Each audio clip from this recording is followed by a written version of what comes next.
Hello students and welcome back again to a video tutorial. और बच्चे, आज के लेक्चर में हम लोग शुरू करने वाले हैं अबाउट वर्टिब्रेट्स।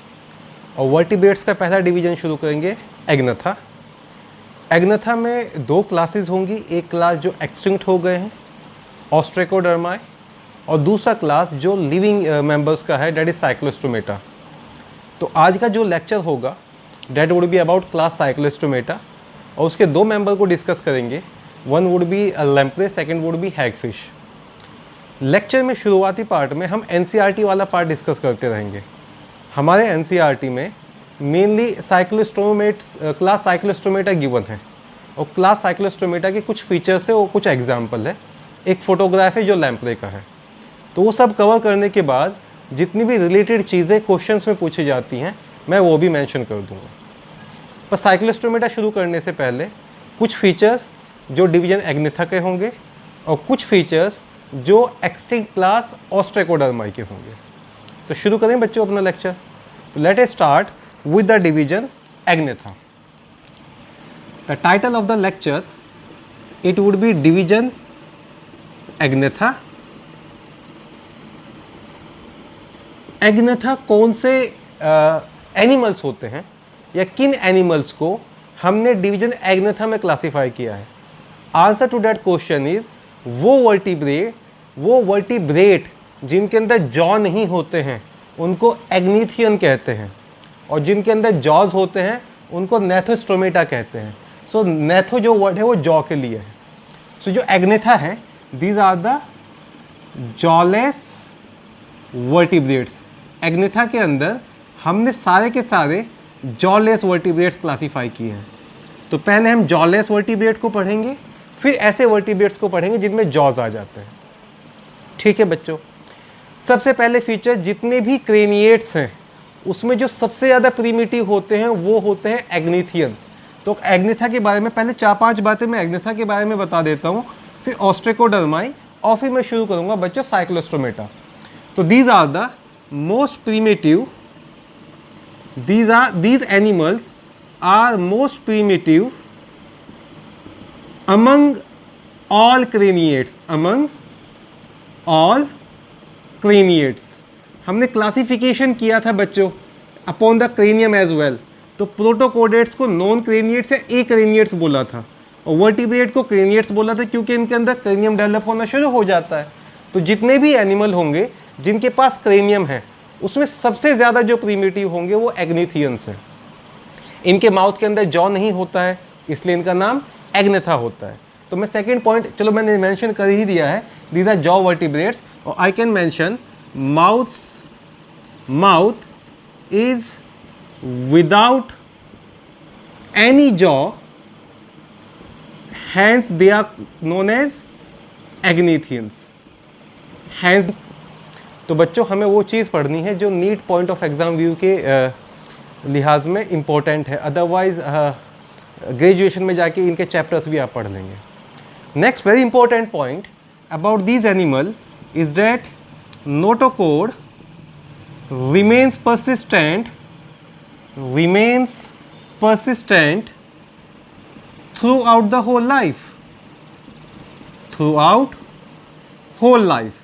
देखो इनके अंदर थ्रूआउट होल लाइफ इन एनिमल्स में कुछ पार्ट नोटोकोड का ट्रांसफॉर्म हो जाएगा एंडोस्केलेटन में। तो क्रेनियम और वर्टिबल कॉलम प्रेजेंट होगा, पर वो प्रेजेंट होगा इन फॉर्म ऑफ कार्टिलेज। तो जब साइक्लोस्टोमेटा बताऊंगा तो मैं मेंशन करूंगा एक कैरेक्टरिस्टिक फीचर कि इनके पास भाई नोटोकोड भी होता है, इनके पास वर्टिबल कॉलम भी होता है, पर नोटोकोड कंप्लीटली रिप्लेस नहीं हुआ है। ऐसा ही कार्टिलेजनस फिश में भी रहने वाला है। तो कंप्लीट नोटोकोड रिप्लेसमेंट जो पढ़ेंगे वो पढ़ेंगे जाके हम बोनी फिशेज में।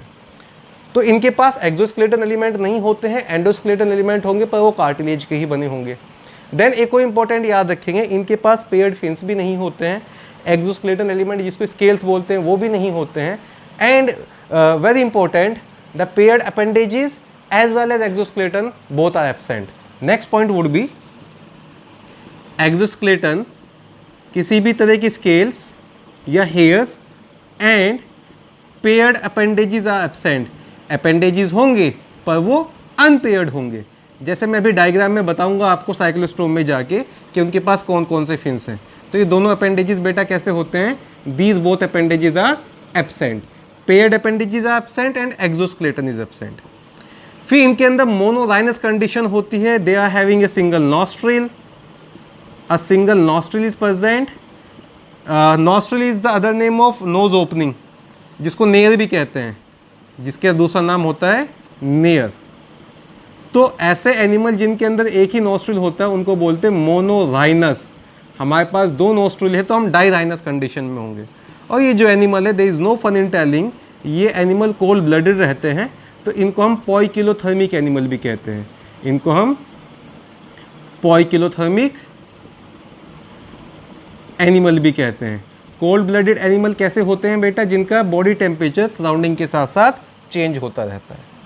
तो general characteristic feature of Agnatha पढ़ेंगे तो जॉलेस वर्टिब्रेट है, माउथ इज विदाउट जॉ इसलिए इनको एग्नेथा कहते हैं, सबसे प्रीमिटिव है सब सारे क्रेनिएट्स में, नोटोकोड परसिस्टेंट रहता है होल लाइफ, वर्टिबल कॉलम भी होता है जो आगे लिखने वाला हूँ मैं अगले कैरेक्टरिस्टिक फीचर में। इन साइक्लोस्टोम एक्सोस्केलेटन और पेयर्ड अपेंडेजेस एब्सेंट रहेंगे, सिंगल नॉस्ट्रिल होगा और ये कोल्ड ब्लडेड एनिमल है। ये हो गए general characteristic feature of division Agnatha. फिर ये क्लास है जो एक्सटिंक्ट हो गई, उस क्लास का नाम है ऑस्ट्रेकोडर्माई। तो मैं ऑस्ट्रेकोडर्माई के बारे में 2-3 लाइन बता देता हूँ, उनके एग्जाम्पल थोड़े से इंपॉर्टेंट है और फिर मैं टॉपिक शुरू करने वाला हूँ साइक्लोस्टोमेटा। इस डिवीजन में अगर क्लास ऑस्ट्रेकोडर्माई की बात करें, देखो डर्माई जो वर्ड है वो आया है आपका डर्मिस से, ऑस्ट्रेको जो वर्ड है वो आया है आपका बोनी लाइक स्ट्रक्चर से। उनके पास खूब सारे स्केल्स होते हैं, हार्ड स्केल्स होते हैं, उनके फॉसिल मिले हैं हमें, अभी लिविंग कोई भी ऑर्गेनिज्म नहीं है। तो एक क्लास पढ़ेंगे इसमें, क्लास ऑस्ट्रेकोडर्माई। और ऑस्ट्रेकोडर्माई जो होते हैं बेटा, they are the class of agnathans whose all members are extinct. तो जो पहला ही फीचर लिखना बनता है यहाँ पर, इसके सारे मेंबर्स एक्सटिंक्ट हो गए हैं। अब अकेला कैरेक्टर जो आपको याद रखना है ऑस्ट्रेकोडर्माई के बारे में, देखो इनको बोलते these are the first vertebrate. Ostracodermi को कंसिडर करते हैं as to be the first vertebrate. ये फ्रेश वाटर में मिलते हैं, फ्रेश वाटर से इनके हमें फॉसिल मिल रहे हैं। तो by mode of living fish like थे और फ्रेश वाटर थे, ट्रू फिश नहीं थे। इनका जो बॉडी है वो कवर्ड होता है by protective covering which are made up of hard scale, इसलिए और वो स्केल डर्मल इन नेचर होते हैं। इनका एक दूसरा नाम होता है आर्मर्ड फिशेज। तो मैं ये मेंशन कर देता हूँ, they are believe to be fresh water fish like, they are not true fishes. और जो अकेला कैरेक्टरिस्टिक फीचर ऑस्ट्रेकोडर्माई के बारे में याद रखना है, body is covered, body was covered, इसकी जगह वर्ड यूज करते हैं वाज, क्योंकि ये एक्सटिंक्ट हो गए हैं, खुदा इनकी आत्मा को शांति दे। Body was covered by a protective, by some protective hard scales, and these scales are dermal in origin. These scales were like that of fishes and they are dermal in origin. They have been derived from dermis. That's why we call that these are dermal in origin. For that reason, they are known as ostracodermi and they are also referred as to armored fishes. Armored fishes का मतलब हुआ ऐसी fish जिनके पास protective covering थी। आप iron man का suit पहन के आ जाइए लोहे का, तो आर्मर्ड मैन कह सकते हैं आयरन मैन को। दो एग्जाम्पल याद रखने हैं, पहला एग्जाम्पल है सिफालेस्पिस, दूसरा एग्जाम्पल है टेरेस्पिस। दो एग्जाम्पल याद रखने हैं, एग्जाम्पल सिफालेस्पिस एंड टेरेस्पिस, दोनों ही एक्सटिंक्ट हो गए हैं। तो साइक्लोस्टोमेटा में एक क्लास जो एक्सटिंक्ट हो गई है वो है ostracodermi. Fresh water fish like animal थे, बॉडी प्रोटेक्टिव स्केल से कवर्ड था और उनको आर्मर्ड फिश कहते हैं। अब शुरू करते हैं the real topic of our NCERT, that is class Cyclostomata. Cyclostomata नाम इसलिए रखा गया है क्योंकि उनका एक राउंड सर्कुलर माउथ होता है और जो माउथ है उसके अंदर जॉज तो नहीं होते पर टीथ के ऊपर टंग के ऊपर टीथ होते हैं, इसलिए उनको सक्टोरियल फिश भी कहते हैं। So class 2 of Agnatha is class Cyclostomata. अब ये क्लास मेंशन है अपने एनसीईआरटी में। कुछ बच्चे नीट के लिए बुक्स वगैरह भी पूछ रहे थे, तो लेक्चर में मोस्टली नीट वाला पार्ट ही कवर कर रहा हूँ बेटा। मैं जो इन्फॉर्मेशनल चीज़ें हैं उनको थोड़ा बहुत बता के जो भी नीट के लिए इंपॉर्टेंट है वो सब चीज़ें कवर कर रहा हूँ। तो हुआ cyclostomates, these are the animal with circular and suctorial mouth. Cyclostomates का जो कॉमन नेम होता है, they are referred as to animals with rounded or circular और सक्टोरियल माउथ। ज़्यादातर साइक्लोस्टोमेट एक्टोपैरासाइट पढ़ेंगे, कुछ स्कैवेंजर्स भी पढ़ेंगे। Suctorial mouth, they use to suck the blood of their pray.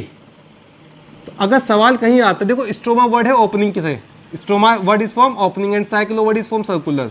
So they are having circular, stroma माने mouth, तो animal with circular mouth are referred as to cyclostomata. एक basic सी line ये हो गई आपकी, animal with circular mouth are referred as to cyclostomata. अब सुनो ध्यान से जनरल फीचर्स।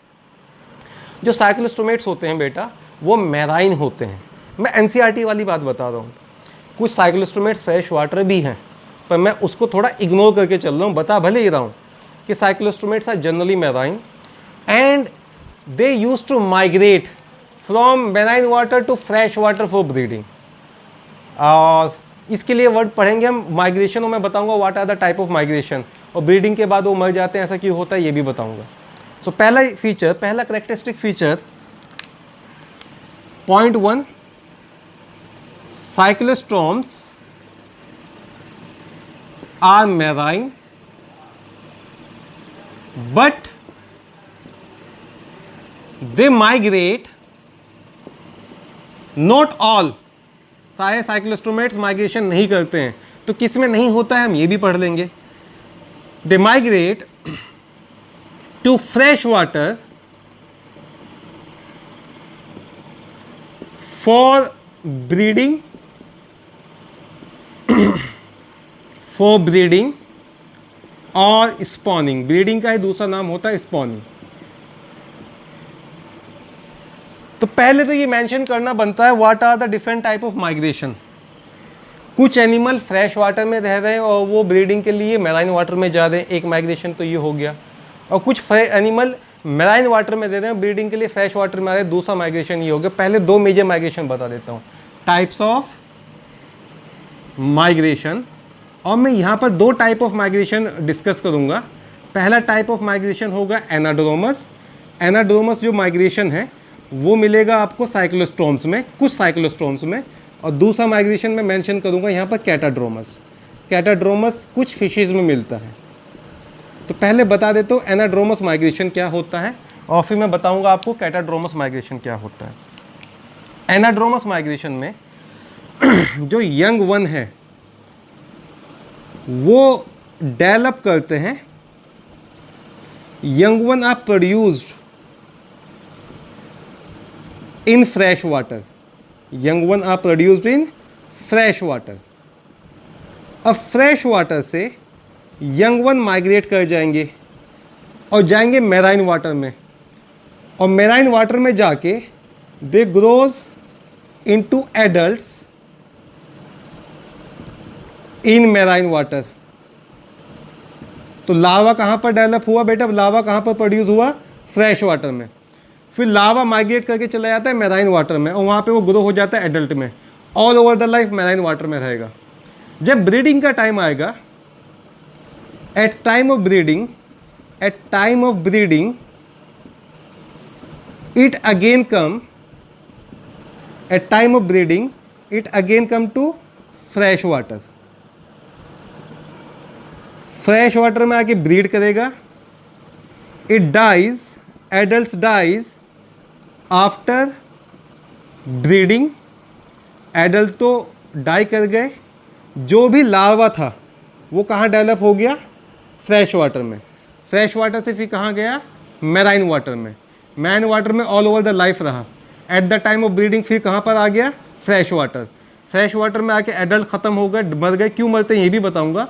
और जो यंग वन प्रोड्यूस हुए हैं, यंग वन जो प्रोड्यूस हुए वो कहाँ चले गए, यंग वन जो प्रोड्यूस हुए हैं वो कहाँ प्रोड्यूस हुए हैं, फ्रेश वाटर में। वो कहाँ माइग्रेट हो जाते हैं, मैराइन वाटर में।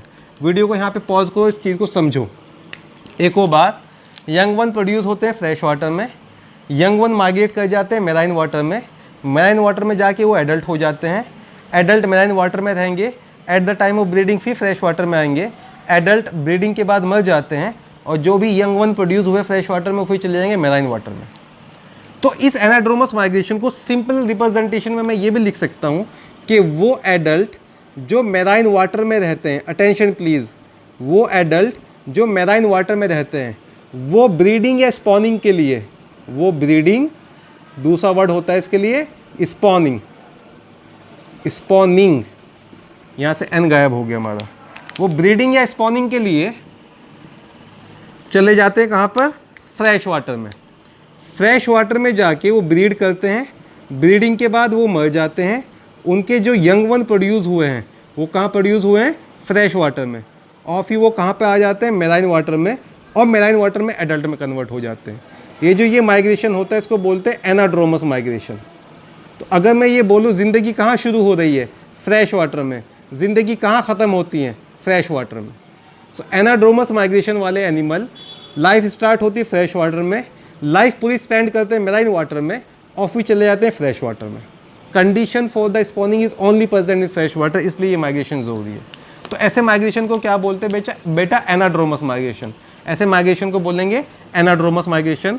कौन कौन एनाड्रोमस शो करता है, सैल्मन एनाड्रोमस शो करता है जो एक फ़िश है, हिल्सर एनाड्रोमस शो करता है जो फिर से एक ट्रू फिश है, और अपने यहाँ पर साइक्लोस्टोमेटा में ये वाला साइन मैं लगा देता हूँ, जो लैम्प्रे पढ़ेंगे, जो पेट्रोमाइजोन पढ़ेंगे, वो एनाड्रोमस माइग्रेशन शो करता है। इसके ऊपर क्वेश्चन पूछे जाते हैं, लैम्प्रे शोज एनाड्रोमस माइग्रेशन। तो एक तरह का माइग्रेशन तो ये हो गया बच्चे। दूसरा माइग्रेशन, दूसरा केस क्या होगा, अगर मैं यहाँ पे दूसरा केस डिस्कस कर दूँ, जो यंग वन है, young one are produced in marine water. Young one कहाँ बनेंगे, मैराइन वाटर में, फिर वो माइग्रेट करके चले जाएंगे फ्रेश वाटर में, develops into adult, grows into adult, grows into adult in fresh water,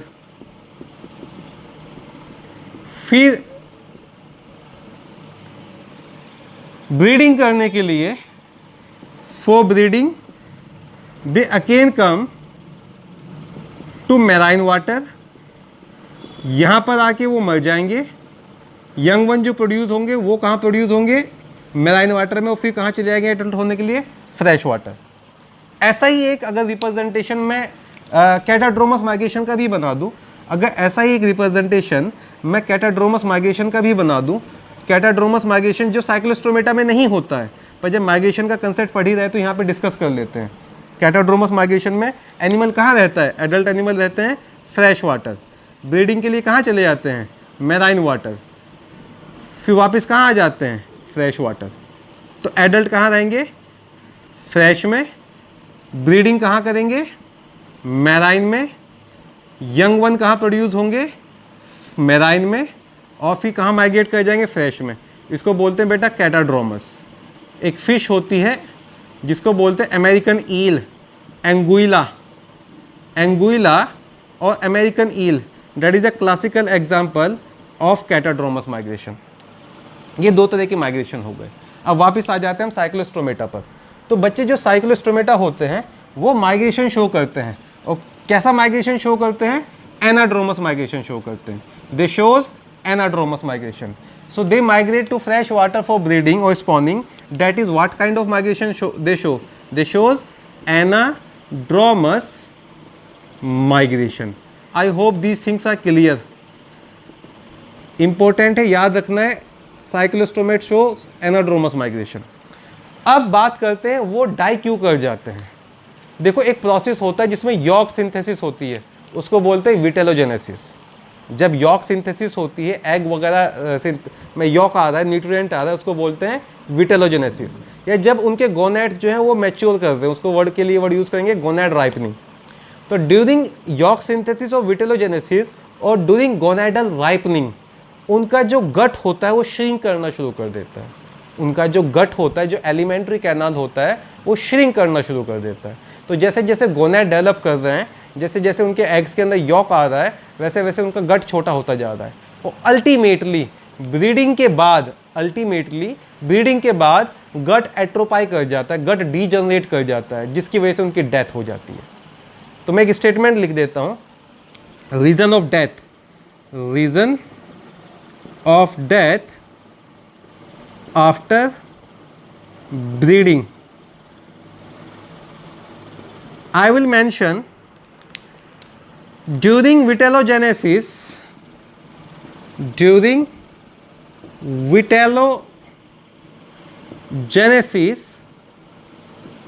or gonadal ripening, gut start shrinking, and after breeding it atrophies। Atrophication का मतलब होता है डीजनरेट, एट्रोपाइज का मतलब हुआ degenerate, and result in death. तो sexual maturity later phase of life में आती है, और सेक्सुअल मैच्योरिटी के बाद वो मर जाते हैं, ये भी याद रख लेना। तो ब्रीडिंग के बाद दे डाइज, और उनका लावा जो है वो आगे डेवलप करना शुरू कर देता है। तो जो पहला ही जो सेकंड फीचर पढ़ा कि जो साइक्लोस्टोम्स होते हैं वो माइग्रेट करते हैं, और cyclostomes migrate from one part to other part. और कैसा माइग्रेशन होता है, that is what we call anadromous migration. Anadromous migration में क्या होता है कि भाई आपके पास एनिमल मेराइन वाटर में रह रहे हैं, वो फ्रेश वाटर में चले जाएंगे, और फ्रेश वाटर में जाके वो ब्रीड करेंगे, लावा फ्रेश वाटर से डेवलप करना शुरू करेगा, एंड देन वो एडल्ट मर जाएंगे, और वो जो लावा है वो मेराइन वाटर में आके एडल्ट बन जाएगा। ठीक है बेटा। Salmon, hilsa, they all show what kind of Metamorphosis, what kind of migration, that is anadromous migration. ये हो गया माइग्रेशन के बारे में। Next let us talk about their third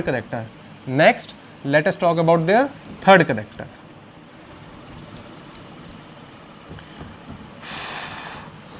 अब इनके बॉडी के बारे में पढ़ लेते हैं थोड़ा सा। अच्छा, मैं ये बता रहा हूँ आपको, इनका जो माउथ होता है वो सर्कुलर होता है और सेक्टोरियल होता है, और बाय देयर फीडिंग वो सैंग्विवोरस होते हैं और स्कैवेंजर्स भी होते हैं। सैंग्विवोरस वो होते हैं जो ब्लड सक करते हैं बेटा, सैंग्विवोरस वो होते हैं जो ब्लड सकिंग एनिमल होते हैं। Next point, let us talk about their body. अब इनका जो बॉडी होता है, जो साइक्लोस्टोमेट्स के हम दो एग्जाम्पल पढ़ेंगे, लैम्प्रे एंड हैगफिश, इनका बॉडी इलोंगेटेड होता है। इनका बॉडी कैसा होता है? इलोंगेटेड। हैगफिश का जो लेंथ है वो लेस देन 1 मीटर रहता है, और जो लैम्प्रे है उसका लेंथ 1 मीटर से ज़्यादा चला जाता है। जो स्किन है उसके ऊपर स्केल्स नहीं होते, इसलिए वो स्मूथ होती है, और म्यूकस ग्लैंड होती है, इसलिए स्लाइमी भी हो जाती है। तो स्किन इज स्केललेस। और स्केललेस क्यों है? स्केललेस की वजह से कैसी है? Smooth and slimy. स्लाइमी क्यों होती है? Due to development of which type of gland? Of mucus gland. तो जब हम पढ़ेंगे हैगफिश के बारे में तो मैं आपको बताऊंगा उसके ऊपर खूब सारे म्यूकस ग्लैंड होते हैं, उसको स्लाइम ईल भी कहा जाता है। ठीक है बेटा, मेंशन कर दूं, पेयर्ड अपेंडेजेस नहीं होते, वैसे मैं मेंशन कर चुका हूं पहले। स्केल्स और paired appendages are absent, paired fins are absent, only paired fins are present. Scales and paired fins are absent, only unpaired fins are present, which could be caudal, which could be medioventral or simple ventral, or which could be dorsal। देखो, जो unpaired fin होते हैं वो multiple इन number भी हो सकते हैं, पर पेयर्ड फिन हम पेक्टोरल और पेल्विक गिर्डल के लिए ही वर्ड यूज करते हैं। Now the very important point about the endoskeleton. Notochord and vertebral column both are present. Notochord is persistent throughout the whole life, vertebral column is also develop. उनका जो endoskeleton होता है, some part of notochord it transform into cartilaginous cranium and vertebral column. तो cranium and vertebral column, cranium and vertebral column, देखो vertebral column perfect तो नहीं होती है पर इनपरफेक्ट न्यूरल आर्क प्रेजेंट होते हैं। Cranium and vertebral column are cartilaginous in nature. ये एनसीईआरटी की लाइन है, बहुत इंपॉर्टेंट है, कई बार क्वेश्चन में पूछा जाता है। तो वर्टिबल कॉलम कंप्लीट ना होकर इनपरफेक्टली रिप्रेजेंट रहती by in case in form of neural arch. और क्रेनियम और वर्टिबल कॉलम दोनों कैसे होते हैं बच्चे, that is made up of cartilage. तो मैं कह सकता हूँ इनके पास जो इनका एंडोस्केलेटन होता है वो कार्टिलेज का होता है, इनके पास बोन्स नहीं होती है। It what mentioning here endoskeleton is cartilaginous and bones are absent, they do not have bones are absent. और जैसा कि मैंने आपको बताया कि इनकी वर्टिबल कॉलम परफेक्ट ना होकर इम्परफेक्ट होती है, and that has been represented by neural arch over the notochord. तो कुछ पार्ट जो है वर्टिबल कॉलम का, कुछ पार्ट जो है नोटोकॉर्ड, वर्टिबल कॉलम नोटोकॉर्ड को कवर करके रखता है। ये चीज़ नहीं याद रखने वाली है, प्लीज़ ये याद रख लेना कि इनके पास बोन्स नहीं होती है और इनका एंडोस्केलेटन कार्टिलेज का बना होता है। ठीक है बेटा। अब जो हेड जो होता है वो पुअरली डेवलप होता है, ब्रेन भी पुअरली डेवलप होता है। तो नेक्स्ट पॉइंट मैं लिख देता हूँ, इनके अंदर हेड तो प्रेजेंट होगा but that is poorly develop, so is brain. तो head and brain are not very well developed, they are poorly developed,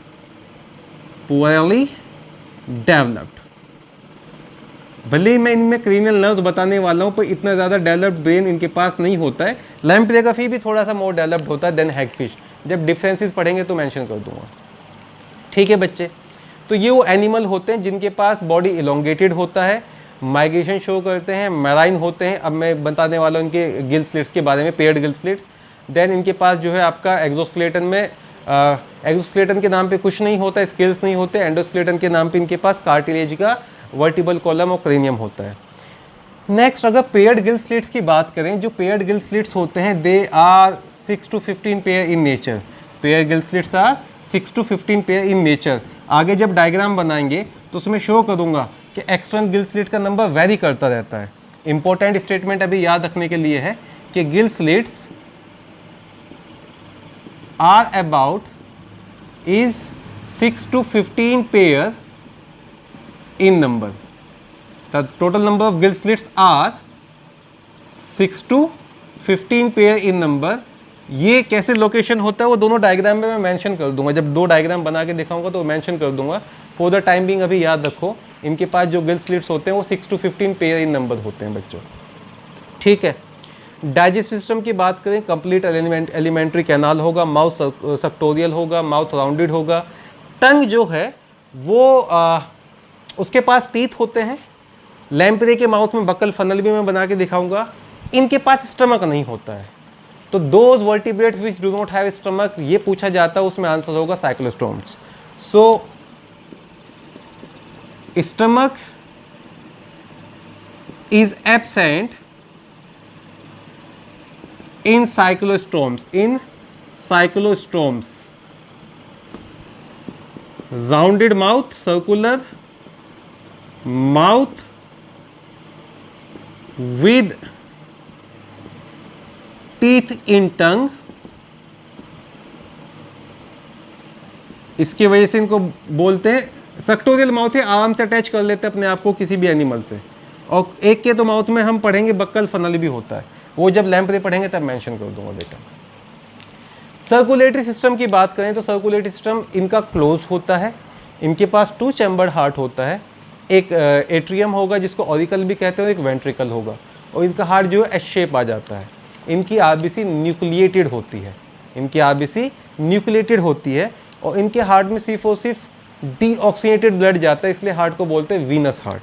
तो सर्कुलेटरी सिस्टम के बारे में अगर मैं एक स्टेटमेंट लिखूँ, 2 चैम्बर्ड हार्ट वेंट्रल होगा, डोर्सल होगा, no fun in telling ventral heart होगा, S shaped, having a auricle. Atrium word use करना चाहिए वैसे ऑरिकल से ज़्यादा अच्छा, एट्रियम एंड ए वेंट्रिकल। कुछ ऑथर्स कहते हैं इसमें साइनस वेनोसस भी है, हम अभी वो मेंशन नहीं कर रहे हैं कि साइनस वेनोसस बताना पड़ेगा अभी क्या होता है।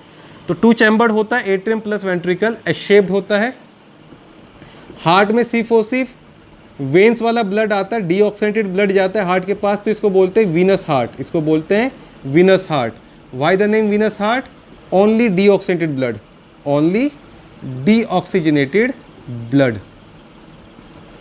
इनकी जो आरबीसी होती है वो न्यूक्लिएटेड होती है, आरबीसीज आर न्यूक्लिएटेड, और आरबीसी के अंदर हीमोग्लोबिन भी होगा। तो सर्कुलेटरी सिस्टम के बारे में इतना याद रखें, क्लोज सर्कुलेटरी सिस्टम है। आई मेंशन अच्छा आगे तो सब में क्लोज ही आने वाला है। क्लोज्ड सर्कुलेटरी सिस्टम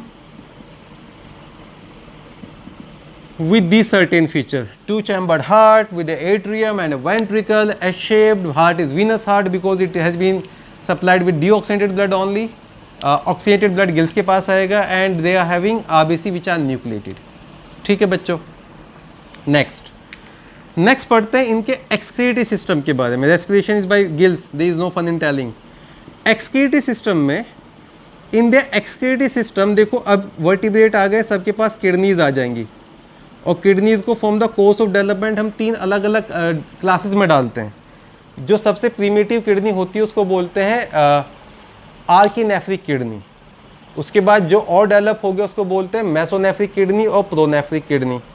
फिर जो और ज़्यादा डेवलप हो जाता है उसको बोलते हैं पहली जो होती है वो होती है आर्किनेफ्रिक एंड प्रोनेफ्रिक, दूसरी जो होती है वो होती है मेसोनेफ्रिक एंड अफोस्टोनेफ्रिक, और तीसरी होती है मेटानेफ्रिक। किडनी को on the basis of kidney development, kidney on the basis of their development हम ऐसे क्लासीफाई करते हैं आर्किनेफ्रिक और प्रोनेफ्रिक, मेसोनेफ्रिक और ऑफिस्थोनेफ्रिक, और फिर आती मेटानेफ्रिक। तो जो सबसे ज़्यादा डेवलप्ड किडनी जो हमारे पास है वो होती है मेटानेफ्रिक। जो सबसे प्रीमिटिव किडनी होती है वो होती है आर्किनेफ्रिक और प्रोनेफ्रिक, और जो फिशेज और एम्फीबियंस के पास होगी वो होगी मेसोनेफ्रिक। किडनी में जब डेवलपमेंट होना शुरू हुआ, सबसे पहले किडनीज के अंदर सिर्फ ग्लोमेरुलस लाइक स्ट्रक्चर थे, और उसके बाद जो भी माल्फिजन ट्यूब्यूल होते हैं, बाउमन कैप्सूल होते हैं, वो डेवलप नहीं हुए थे। जो भी माल्फिजन कार्पसल या बाउमन कैप्सूल या रीनल ट्यूब्यूल होते हैं वो डेवलप नहीं हुए थे। तो एक ऐसा किडनी जिसमें सो कॉल्ड ग्लोमेरुलाई है उसको बोलते हैं आर्किनेफ्रिक किडनी। एक ऐसा किडनी जिसका ग्लोमेरुलाई और ज़्यादा डेवलप हो जाता है और उससे वुल्फियन डक्ट आती है क्लोका तक, उसको बोलते हैं मेसोनेफ्रिक किडनी। और ऐसा किडनी जो आपका नेफ्रॉन का स्ट्रक्चर आपने पढ़ा है, हमारा किडनी है मेटानेफ्रिक किडनी। तो अभी फॉर द टाइम बिंग आप ये याद रखें, इनके पास जो किडनी होती है वो होती है protonephric as well as mesonephric. So kidney in case of cyclostomes is either protonephric और mesonephric. Kidney in case of cyclostomes, kidney in case of cyclostomes are either protonephric, protonephric होगी आपकी हैगफिश के पास, और मेसोनेफ्रिक, मेसोनेफ्रिक होती है आपकी lamprey के पास। तो एक्सक्रीटरी स्ट्रक्चर्स में बेटा किडनी होती है, और किडनीज प्रोटोनेफ्रिक भी हो सकती है और मेसोनेफ्रिक भी हो सकती है, सिर्फ डेवलपमेंट का फ़र्क है, ग्लोमेरुलाई और ज़्यादा डेवलप होता चला जाता है। तो ये हो गया इनके एक्सक्रीटरी सिस्टम के बारे में। तो बच्चों अगर इनके सेंसी सिस्टम के बारे में बात करें, इनके पास सेंसेशन के लिए आइज़ होती है, 1 नहीं 2 नहीं 3 आँखें आप इनके पढ़ेंगे कि इनके हेड के पास 3 आइज़ होती है। एक जो होती है वो होती है पीनियल आई, और 2 होती है लेटरल आई। फिर नॉस्ट्रिल के बारे में बता दें, नॉस्ट्रिल कितना होता है, सिंगल, मोनोलाइनस कंडीशन। इनके पास ईयर डेवलप करता है पर एक्सटर्नल और मिडल ईयर नहीं होता, सिर्फ इंटरनल ईयर होता है, और इंटरनल ईयर सिर्फ और सिर्फ बैलेंसिंग का काम करता है, वो हियरिंग में इन्वॉल्व नहीं होता है। तो बैलेंसिंग के लिए जो इंटरनल ईयर में स्ट्रक्चर होती है उनको बोलते हैं सेमी सर्कुलर कैनाल, और इनके पास 1 या 2 सेमी सर्कुलर कैनाल होती है। हैगफिश के पास 1 सेमी सर्कुलर कैनाल होती है, लैम्प्रे के पास 2 सेमी सर्कुलर कैनाल होती है। तो अगर इनके सेंसी सिस्टम के बारे में बताऊं, और फिर मैं lateral line of sensi organ के बारे में बताऊंगा आपको कि भाई न्यूरोमैस्ट ऑर्गन क्या होते हैं। अगर मैं इनके सेंसी सिस्टम के बारे में बताऊं तो सेंसी सिस्टम हम शुरू करेंगे कि भाई पहले तो इनके पास eyes, number of eyes could be having pineal eye और could be having lateral eye, और कुछ एनिमल में तो आइज़ स्किन से कवर हो जाती है, तो आइज़ नॉन फंक्शनल हो जाती है। Sensory system of cyclostomate, 3 eyes are present on head, इसमें से एक होती है, one is pineal eye. Pineal eye बेटा थर्ड आई को भी कहते हैं, तीसरी आंख, राइट। और दो होती है टू लेटरल आइज, तो one pair of lateral eyes by with a single pineal eye. Eye in case of hagfish skin से कवर होती है तो वो फंक्शन नहीं होती, तो वेस्टिजियल में मेंशन कर दूंगा। Then second, internal ear have one और two semi circular canal, one और two semi circular canal, and they are only meant for balancing, they are not meant for hearing। तो अगर आप इनको आवाज़ लगाओगे तो ये नहीं सुनेंगे आपकी, they can perceive the vibrations actually। ठीक है बेटा। देन स्मेल के लिए they are having nostril, कितने नॉस्ट्रिल होते हैं, वन, तो मोनो राइनस कंडीशन होती है, सिंगल नॉस्ट्रिल। तो आँख, कान और नाक तीनों चीज़ मैंने बता दी है। सेंसी ऑर्गन में आँख, कान और नाक तीनों चीज़ बता दी है। कई बार क्वेश्चन पूछते हैं कि इंटरनल ईयर ऑफ साइक्लोस्टोमेटा कैसे काम करते हैं, बैलेंसिंग ऑर्गन, इसी को बोलते हैं स्टेटो रिसेप्टर, इसी को बोलते हैं दे एक्ट एज स्टेटो रिसेप्टर्स। याद है कुछ स्टेटोसिस्ट वाला, which was meant for the balancing of body. फिर इनके पास जितने भी एक्वेटिक एनिमल आगे पढ़ेंगे उनके पास डेवलप हो जाता है एक बहुत ही पेकुलर, एक बहुत ही करेक्टरिस्टिक सेंसरी सिस्टम, जिसको बोलते हैं lateral line of sensory organs।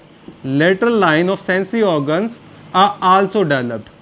Lateral line of sensory organs are also developed in cyclostomate। What is the meaning of lateral line of sensory organ?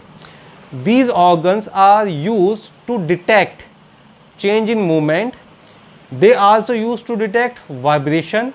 They are also used to detect pressure gradient in the surrounding water। तो क्या detect करते हैं? They detect movements, vibration and pressure gradient in the surrounding water। Pressure gradient in the surrounding water। देखो जब भी आपसे lateral line of sensory system के बारे में क्वेश्चन पूछा जाएगा तो इनके पास एक बहुत स्पेशल रिसेप्टर होते हैं, उनके लिए वर्ड यूज़ करते हैं न्यूरोमैस्ट ऑर्गन। तो lateral line of sensory system it consist of neuromast organ, और neuromast organ is pressure measuring device, इसलिए इसको रियो रिसेप्टर भी कहते हैं, रियो रिसेप्टर। तो न्यूरोमैस्ट ऑर्गन का भी डेफिनेशन आप लिख सकते हैं। What is a neuromast organ? Neuromast organ are present on the lateral side of body which respond in aquatic animal like fish and cyclostome। Neuromast organ are present at the lateral side of body which respond to water current। To what they respond? They respond to water current। तो जब आप बात करेंगे sensory organ की तो lateral line of sensory organ भी develop होते हैं। आइज मैंने बता दिया, ईयर मैंने बता दिया, नोज मैंने बता दिया। अब बच्चों इनके 2-4 कैरेक्टर और उसके बाद एग्जाम्पल शुरू करता हूँ। अगर मैं इनके सेक्सेस की बात करूँ, पहले तो मैं नर्वस सिस्टम के बारे में बता देता हूँ, मेंशन मैं बाद में करूँगा। इनके पास जो नर्वस सिस्टम होता है उसमें 10 पेयर ऑफ क्रेनियल नर्व या 8 पेयर ऑफ क्रेनियल नर्व पढ़ेंगे। 10 pair of cranial nerve is present in lamprey and 8 pair of cranial nerve is present। Sexual or they could be hermaphrodite। Hagfish is a hermaphrodite cyclostome। Fertilization is external and development could be direct or indirect। तो तीन और point. उसके बाद हम बनाने वाले हैं examples, 3 और पॉइंट, उसके बाद हम बनाने वाले हैं एग्जाम्पल्स के बारे में। रिप्रोडक्शन, सेक्सुअली रिप्रोड्यूस करेंगे, कुड बी यूनिसेक्सुअल और कुड बी हर्माफ्रोडाइट। हर्माफ्रोडाइट में एग्जाम्पल क्या लिखोगे? हर्माफ्रोडाइट में एग्जाम्पल आएगा हैगफिश का, हर्माफ्रोडाइट में एग्जाम्पल आएगा हैगफिश का, और यूनिसेक्सुअल में एग्जाम्पल आएगा लैम्प्रे का। फर्टिलाइजेशन दोनों में ही एक्सटर्नल होता है, फर्टिलाइजेशन दोनों में ही एक्सटर्नल होता है, और डेवलपमेंट दोनों के अंदर अलग अलग होता है। इट कुड बी डायरेक्ट और it could be indirect. Indirect development मिलेगा लैम्प्रे के अंदर, और लैम्प्रे का जो लार्वा होता है वो एग्जैक्टली लैंसलेट के जैसा दिखता है, जैसे बड़ा एम्फियोक्सिस बनाया था वैसे लार्वा ऑफ लैम्प्रे होता है। तो उसको कनेक्टिंग लिंक भी पढ़ा दूंगा मैं आगे। Development could be indirect, indirect होता है इन केस ऑफ लैम्प्रे। इसको बोलते हैं एमोसीट लार्वा, इसको बोलते हैं बेटा एमोसीट larva.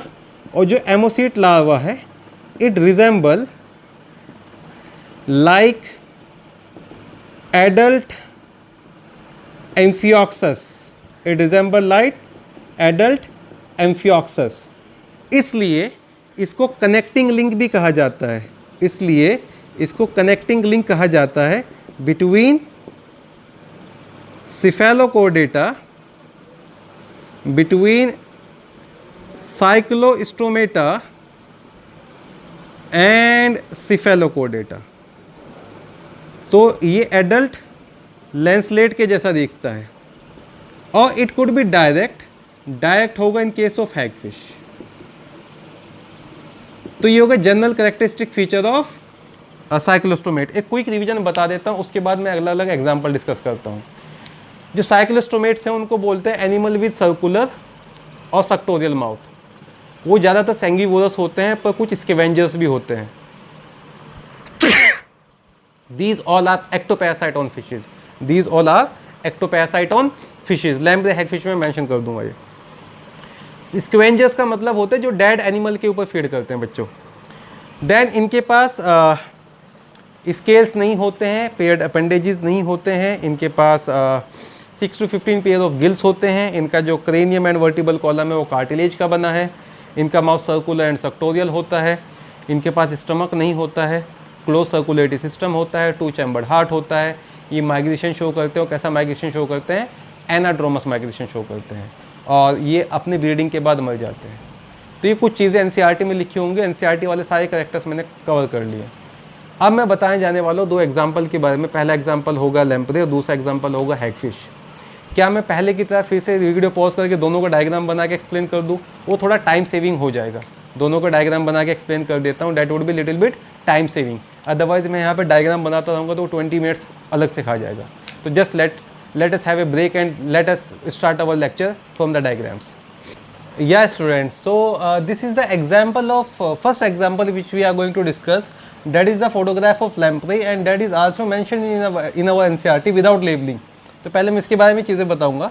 and that is the photograph of other cyclostome, that is hagfish. पहले तो फोटोग्राफ्स को डिस्कस कर लेते हैं और फिर इनके फीचर्स वगैरह डिस्कस करके दोनों के बीच में डिफरेंसेस भी डिस्कस कर लेंगे। सो पैट्रोमाइजोर और लैम्प्रे, इसका जो लेंथ जाता है that is about 1 मीटर। इसका जो कलर होता है बेटा that is somewhat greenish brown. इसका जो कलर होगा that is somewhat greenish brown. Mouth anterior होता है और वेंट्रल होता है।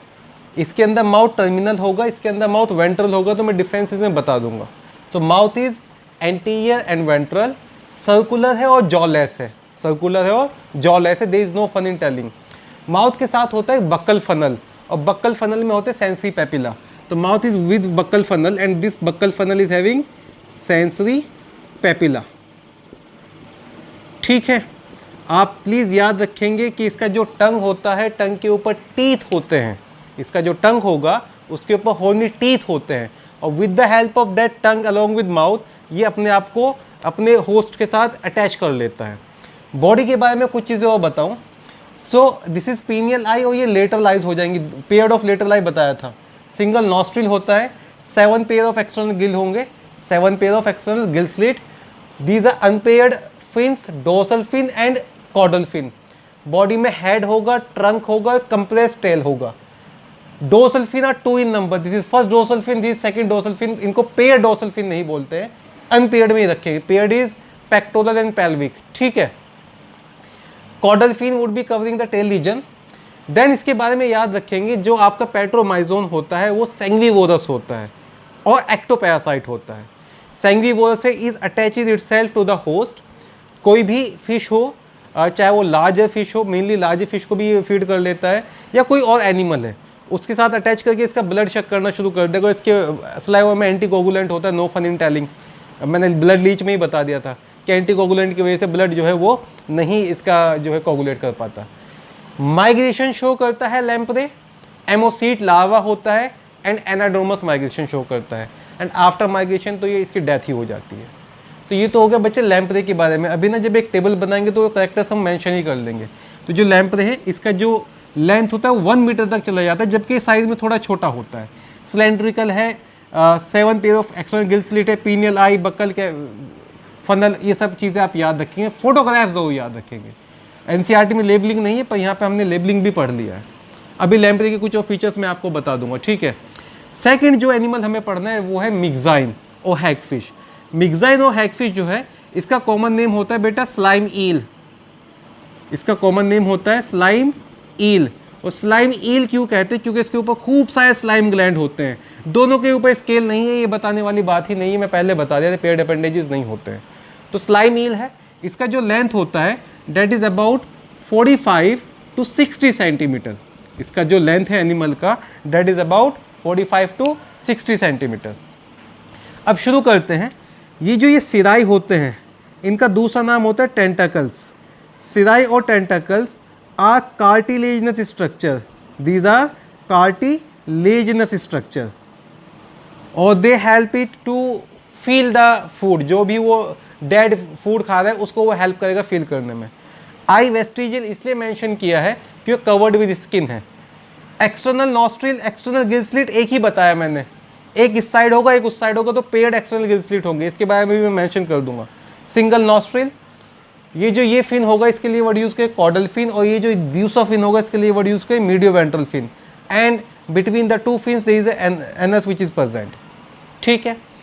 हैगफिश के बारे में याद रखें, इसका जो टंग होता है वो भी रेस्पिंग होता है, वो भी हॉर्नी होता है। मैं भी कंपेरिजन में बताऊंगा कि इसका टंग ज़्यादा डेवलप्ड है, ठीक है। सेकंड आप याद रखना कि जो एक्सटर्नल गिल स्लिट है वो रिप्रेजेंट करते हैं joint opening of internal Gill slit. External gill slit represent करते हैं joint opening of internal 6 pair of gill slit. तो अब जब हम बात करते हैं 6 to 15 pair of gill slit किस में होते हैं, आंसर वुड बी हैगफिश। इसके पास तो आपने 7 पेयर ऑफ गिल स्लिट ही पढ़ के चले गए।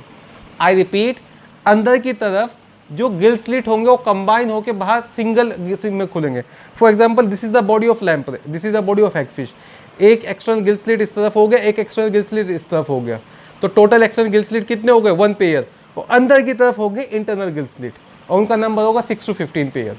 तो generally 6 Gill slit, 6 Gill pouch आपस में मिलकर एक एक्सटर्नल गिल स्लिट में ओपन होते हैं। 6 गिल पाउच आपस में मिलकर एक एक्सटर्नल गिल स्लिट में ओपन होते हैं, याद रख लेना। हैगफिश फीड करता है जनरली डेड और इंजर्ड फिशेस के ऊपर। हैगफिश एक सेंगी वो स्कैवेंजर होता है, वो डेड और इंजर्ड फिशेस की बॉडी के अंदर बोरो करना शुरू कर देता है, और it is a very serious threat to fishery. Polychaete के ऊपर भी हैगफिश जो है फीड कर लेता है, पॉलीशीते के ऊपर भी हैगफिश फीड कर लेता है। तो प्लीज़ दोनों के मैं अभी कैरेक्टर्स बताने वाला हूँ डिफरेंसेस में, दोनों के जो फोटोज़ हैं वो आप प्लीज़ याद रख लेना। ड्रॉ कर लेना चाहिए आपको अपने नोट्स में, और जो फीचर्स है वो अब मैं डिस्कस करने वाला हूँ, राइट। तो let me rub this board and आप पॉज करके ड्रॉ कर लेना। Let me discuss the differences of hagfish and lamprey, how we differentiate between these two fish like animal, between these two cyclostomes.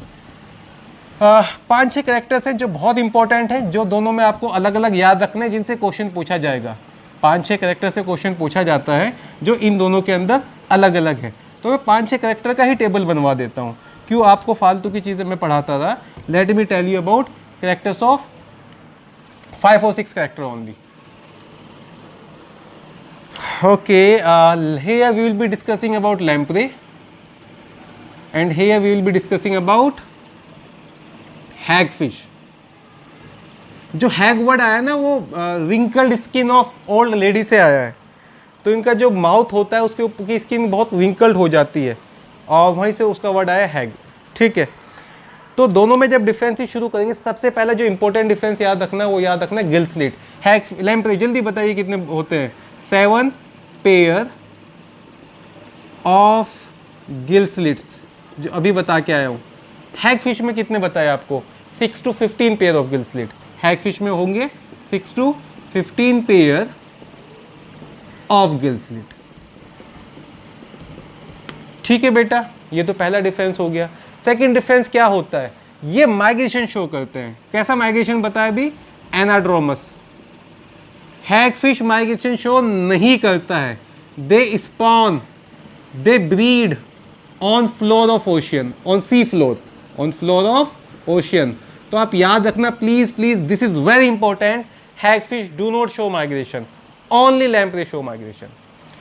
फिर cranial nerve का अगर comparison बात करें, इनके पास होती है 10 पेयर ऑफ क्रेनियल नर्व, इनके पास होती है 10 pair of cranial nerve. Hagfish के पास होती है 8 पेयर ऑफ क्रेनियल नर्व।